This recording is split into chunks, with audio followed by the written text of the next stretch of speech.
சென்னையில் அண்ணா பல்கலைக்கழகத்தில் வேலை வாங்கித் தருவதாக கூறி 18 லட்சம் ரூபாய் மோசடி செய்த குற்றச்சாட்டால் பரபரப்பு ஏற்பட்டுள்ளது. உணவு டெலிவரி பாய்ஸிடம் அரசு வேலை ஆர்வத்தை கூறி லட்சங்களை கறந்த கும்பல் சிக்கியது எப்படி? சென்னையை அடுத்த புதிய பெருங்கடத்தூர் பகுதியைச் சேர்ந்தவர் தினேஷ்குமார். இதேபோன்று காஞ்சிபுரம் மாவட்டம் படப்பையைச் சேர்ந்தவர் சரவணன். இவர்கள் இருவரும் ஆன்லைன் உணவு டெலிவரி செய்யும் நிறுவனத்தில் வேலை செய்து வந்துள்ளனர். கடந்த 2025ஆம் ஆண்டு தினேஷ்குமாருக்கு எலக்ட்ரீஷியன் வேலை பார்க்கும் கோபிநாத் என்பவர் அறிமுகமாகியுள்ளார். அப்போது கோபிநாத் தனக்கு அரசு வேலை வாங்கி கொடுக்கும் சிலரை தெரியும் என்று அளந்து விட்டுள்ளார். அதை அப்படியே நம்பிய தினேஷ்குமார் தான் 10ஆம் வகுப்பு வரை மட்டுமே படித்துள்ளதாக கூறியுள்ளார். இருந்தபோதும் தனக்கும் தன்னுடைய சகோதரர் சரவணன் என்பவருக்கும் அரசு வேலை வாங்கித்தர முடியுமா என கேட்டுள்ளார்.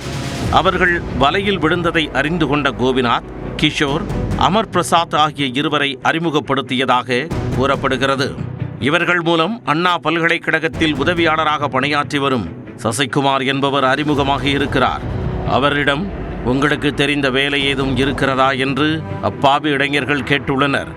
அதற்கு சசிகுமாரோ தான் பணியாற்றும் அண்ணா பல்கலைக்கழகத்தில் அரசு வேலை வாங்கி தருவதாக ஆசை வார்த்தைகளை தேர்ந்தடவி அள்ளி தெளித்ததாக தெரிகிறது.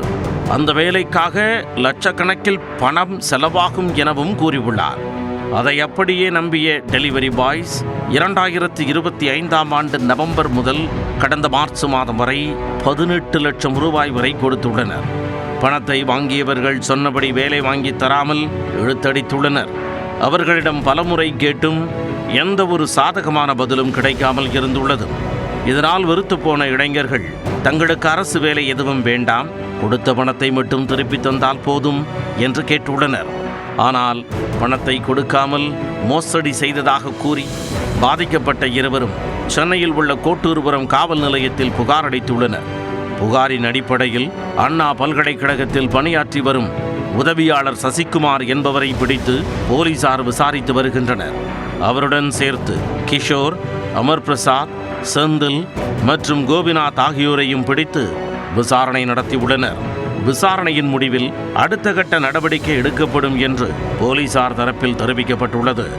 அண்ணா பல்கலைக்கழகத்தில் வேலை வாங்கி தருவதாக கூறி 18 லட்சம் ரூபாய் மோசடி செய்த குற்றச்சாட்டில் பல்கலைக்கழக ஊழியர் உட்பட 5 பேர் சிக்கியுள்ள சம்பவம் பெரும் பரபரப்பை ஏற்படுத்தியுள்ளது.